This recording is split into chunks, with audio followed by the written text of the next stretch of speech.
Mr. President, let me begin by congratulating you for assuming the presidency of the Security Council for the month. I assure you of my delegation's full support.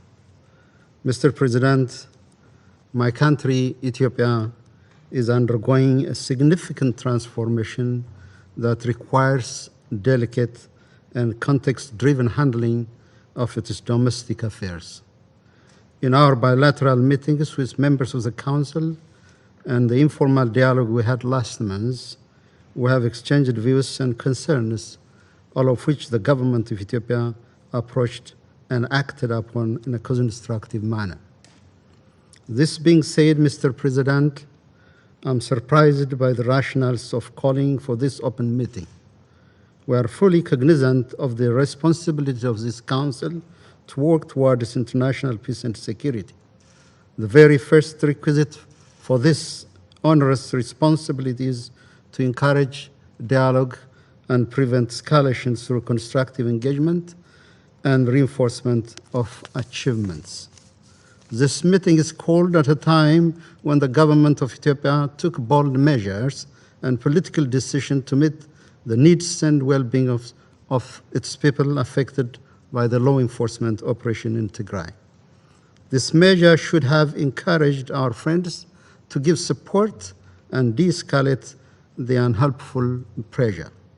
Equally, we wish to express our appreciation to all of you for recognizing our resolve for peace behind this difficult initiative we have taken. Mr. President, since the Council held the informal interactive dialogue on the humanitarian situation in Ethiopia, there are critical developments that deserve your recognition and constructive outlook. On 28 June 2021, the government of Ethiopia decided to cease the active military engagement of the Ethiopian National Defense Forces in the Tigray region. This decision for humanitarian ceasefire was reached after a concerted deliberation with various stakeholders and partners. We hope that this magnanimous and far-sighted decision will not be wasted by the irresponsible conduct of the TPLF group, which the government of Ethiopia opted to tolerate for the sake of the people of Tigray and to elevate the humanitarian situation in the region. The decision to cease military operation is hoped to create a conducive environment for humanitarian operation in Tigray. It will also pave the way for an inclusive national dialogue. The TPLF group that we're pursuing continued its belligerence to protect few individuals. In furtherance of its agenda, it began conscripting young and elderly civilians, women and men, to fight highly trained and armed men of their country. This exposed the people in Tigray for the military confrontation that are not prepared for. Furthermore, it posed a risk for disruption to the agricultural season. The group's ethnically charged tactic of vying the people against the government is also found to be detrimental to our innate social fabric. As a result, the government of Ethiopia, as the bearer of their primary responsibility to protect its people, made a difficult political decision to suspend active military operation in favor of safeguarding the unity, sovereignty, and territorial integrity of the Ethiopian state. Now we believe we have created a space for unfettered humanitarian assistance and proper conduct for the agricultural planting season. In addition, we will augment humanitarian efforts in the region, including distribution of food and non-food items from warehouses across Tigray. The National Disaster Risk Management Commission and the 5 humanitarian agencies deployed in all waradas of the region are set to resume their function.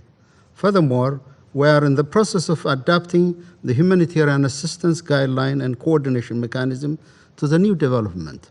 Public services will also resume once we create a situation for the safe operation of the infrastructure and their operators. Mr. President, Ethiopia faces the inevitable journey of addressing the political and structural underpinnings of what we had experienced last November when our defense forces were attacked from within. The immediate need lies in creating an environment for the delivery of much-needed humanitarian assistance. In this regard, the government will continue to exert maximum effort and allocate the available resource towards this end. We welcome and appreciate the concern expressed by the Council members for our compatriots in Tigray who have regrettably sustained the burden of the impact of the law enforcement operation due to the cowardly tactics of the TPLF group. It is important to underline that wounds and sufferings of all Ethiopians are unacceptable. The shortcomings in preventing these sufferings are not something the government belittles. In the same vein, we take our responsibility to ensure accountability and remedy these problems with maximum seriousness. For absolute clarity, I would like to reaffirm my government's firm commitment to these core responsibilities of the state. There certainly are internal as well as external factors that play into the security challenges we are facing. The external security threats against us through no fault or provocation on our part are complicating our internal political dynamics and distract us from key national priorities. I wish to implore this Council to act with full awareness of this external challenge Ethiopia is facing. Mr. President, following the organization of peaceful and successful national elections this month, efforts are now geared towards building a stronger, united, and democratic country. In this connection, the Ethiopian government is developing a roadmap for inclusive dialogue to ensure a lasting peace and stability. I want to reaffirm my government's resolve to continue ensuring accountability for human rights abuse and crimes committed in the Tigray region. We will make sure that impunity is not tolerated.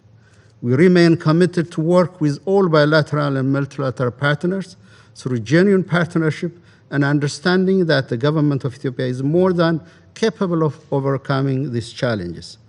We encourage Council members to play a constructive role in supporting the Ethiopian government in the implementation of the humanitarian ceasefire.